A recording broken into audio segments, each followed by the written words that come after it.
Against में। ये हमारी बीपीएस मेथोडोलॉजी है। ये हमारा प्रोजेक्ट का 2x2 मैट्रिक्स है। ये हमारे प्रोजेक्ट की सेफ्टी टीम है। ये हमारा गैंट चार्ट है जो हमने प्लान किया था, वो एक्चुअल टाइम पे कंप्लीट हुआ। ये हमारा प्रॉब्लम बैकग्राउंड है जिसमें टोटल 67 पार्ट्स थे, जिसमें से हमने टॉप कंट्रीब्यूटर को सेलेक्ट किया है, जिसमें फ्लैटनेस का इशू सबसे ज्यादा था। हमें ये हमारी प्रॉब्लम आइडेंटिफिकेशन है जिसमें अनइवन मशीनिंग सरफेस और मशीनिंग स्टेप है। ये हमारा प्रोसेस फ्लो डायग्राम है जहां पर प्रॉब्लम थी उसको हाईलाइट किया गया है। ये अवेयरनेस क्रिएशन है जिसमें एमओएम का रिकॉर्ड है जो कि ऑन टाइम है। ये हमारी सीएफटी मीटिंग का रिकॉर्ड है जो कि हमारा ऑन टाइम कंप्लीट हुआ है। ये हमारा फिशबोन डायग्राम है जिसमें हमने फ्लैटनेस के इशू के रिगार्डिंग सारे प्रोबेबल कॉज को एनालाइज करा है। अब हमने जो हमारे 17 कॉज मिले थे उनको हमने वैलिडेट किया, जिसमें से फ्लैटनेस इशू के लिए 3 कॉज कंट्रीब्यूट कर रहे थे। हमारे प्रोबेबल कॉज को हमने पहले में एनालिसिस करा। हमारी प्रॉब्लम क्या थी? हमारी फ्लैटनेस 0.2 से लेके 0.3 आ रही थी अगेंस्ट ऑफ 80 माइक्रोन। ऐसा क्यों आ रहा था? क्योंकि पार्टी क्रैम्पिंग के दौरान डिफ्लेक्ट हो रहा था। पार्ट डिफ्लेक्ट क्यों हो रहा था? क्योंकि उसमें हीट ट्रीटमेंट प्रोसेस था। हीट ट्रीटमेंट प्रोसेस क्यों था? क्योंकि जो LM25 अलॉय है उसमें हीट ट्रीटमेंट प्रोसेस करना होता है। तो LM25 क्यों यूज हो रहा था? क्योंकि वो ड्राइंग की रिकमेंडेशन थी। ये हमारे प्रोबेबल कॉज का दूसरा वाई एनालिसिस है। इसमें प्रॉब्लम क्या थी? फ्लैटनेस हमें 0.2 से 0.3 ऑब्जर्व हो रही थी 80 माइक्रोन के केस में। फ्लैटनेस में इशू क्यों था? क्योंकि मशीनिंग के दौरान पार्ट वाइब्रेट हो रहा था। पार्ट में वाइब्रेशन क्यों हो रहा था? क्योंकि पिक्चर में प्रॉपर्ली रेस्ट नहीं कर रहा था। ऐसा क्यों हो रहा था? क्योंकि हमारा जो रेस्टिंग एरिया था वो कम था। हमारे तीसरे प्रोबेबल कॉज का वाई एनालिसिस हुआ। हमारी प्रॉब्लम क्या थी?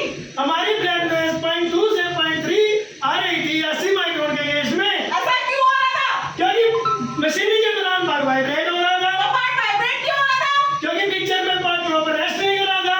तो पार्ट प्रॉपर रेस्ट क्यों नहीं कर रहा था? क्योंकि जो क्रैम्पिंग एरिया था वो लेस था। तो क्लैंपिंग एरिया लेस क्यों था? क्योंकि हमारी तो पार्ट की प्रोफाइल थी, वो लिमिटेशन थी। हमारे पहले कॉज का रूट कॉज क्या निकला? पहले हमारा जो रॉ मटेरियल ग्रेड था वो LM25 था जो T6 के विद T6 था। हमारा दूसरे कॉज का रूट कॉज क्या था? हमारा जो रेस्ट मशीनिंग पिक्चर में जो रेस्टिंग एरिया था वो प्रॉपर नहीं था। हमारे तीसरे प्रोबेबल कॉज का रूट कॉज क्या था? जो हमारा पार्ट में प्रोफाइल थी वो क्रैम्पिंग के दौरान कम थी। ये हमने जो भी हमारे आइडियाज निकल गए, हमने ब्रेनस्टॉर्मिंग किया और हमारे ये 7 आइडियाज निकल गया है। ये हमारा टोलगेट रिव्यू है। ये हमारा सॉल्यूशन सिलेक्शन की जो मैट्रिक्स है। क्या हमने इस पर रिस्क एनालिसिस करा? यस, हमने इसके ऊपर रिस्क एनालिसिस किया और हमें इसमें कोई भी रिस्क नहीं मिला।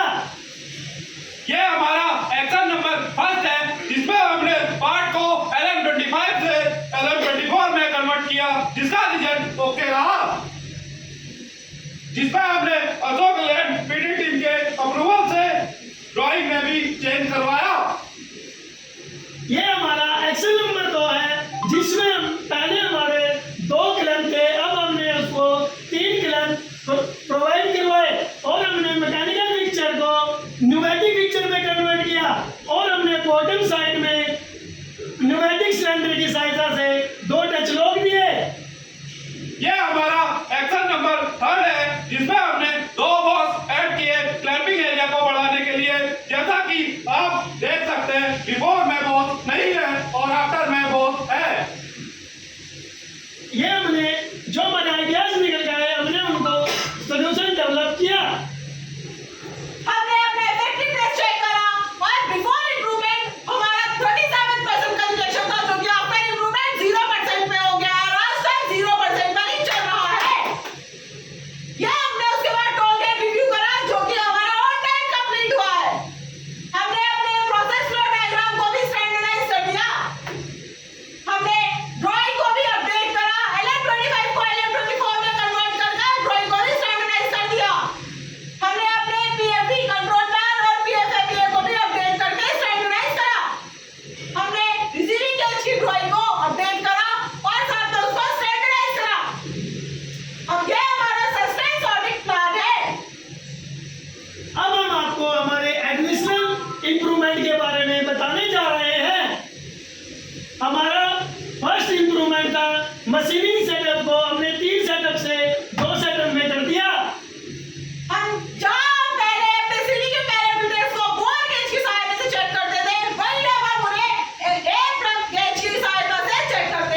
मॉडिफिकेशन किया है, जिसमें हम पहले सीडी चेक कर रहे थे और अब हम सारे CTQ पैरामीटर को चेक कर रहे हैं।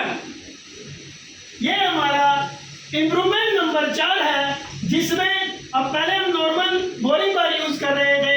SPC मीट करने के लिए हमने 5 बोरिंग बार यूज की। ये हमारा प्रोजेक्ट वर्किंग ट्रेंड है। जैसा कि आप देख सकते हैं, हमारा ग्राउंड रिजेक्शन पहले 37% था और अब 0% पे आ गया है। हमारा क्वालिटी इंप्रूवमेंट 75% से 100% पे हो गया है। प्रोडक्टिविटी हमारी 70 पीस पर डे से 100 पीस पर डे पर बढ़ गई है। हमारी लोडिंग और अनलोडिंग टाइम की साइकिल टाइम की हमारी 240 सेकंड से 30 सेकंड्स पर आ गई है। हमारा मशीन सेटअप भी 3 से 2 में आ गया है। मशीनिंग सेटअप टाइम हमारा 180 मिनट से 60 मिनट पर आ गया है। हमारी कस्टमर कंप्लेंट पहले भी 0 थी, अभी भी 0 है।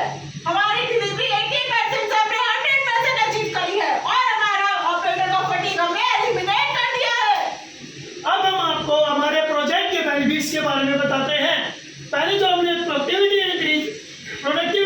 इंक्रीज की, अब हम एनुअल सेविंग 1,20,000 कर रहे हैं और इन हाउस रिजेक्शन रिड्यूस करके हम एनुअल सेविंग 1.5 लाख रुपए कर रहे हैं। हमने क्वालिटी और डिलीवरी भी इंप्रूव किया और ऑपरेटर का फटीग को खत्म कर दिया है। हमारे कुछ इंटेंजिबल बेनिफिट्स भी हमें इसके द्वारा मिले हैं, जैसे कि team coordination, team work, leadership skills और कस्टमर सेटिस्फेक्शन। हमने इन क्वालिटी टूल्स का यूज किया है, जैसा कि आप स्लाइड में देख सकते हैं। अब हम आपको हमारे अचीवमेंट के बारे में बता रहे हैं। सबसे पहले हमारा PPM फाइनेंशियल ईयर में 2022-23 में 2 PPM था और 2023-24 में हमारा PPM 0 चल रहा है। हमारा OTF 94 से 96 चल रहा है।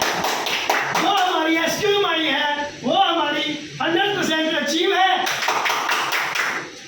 Thank you.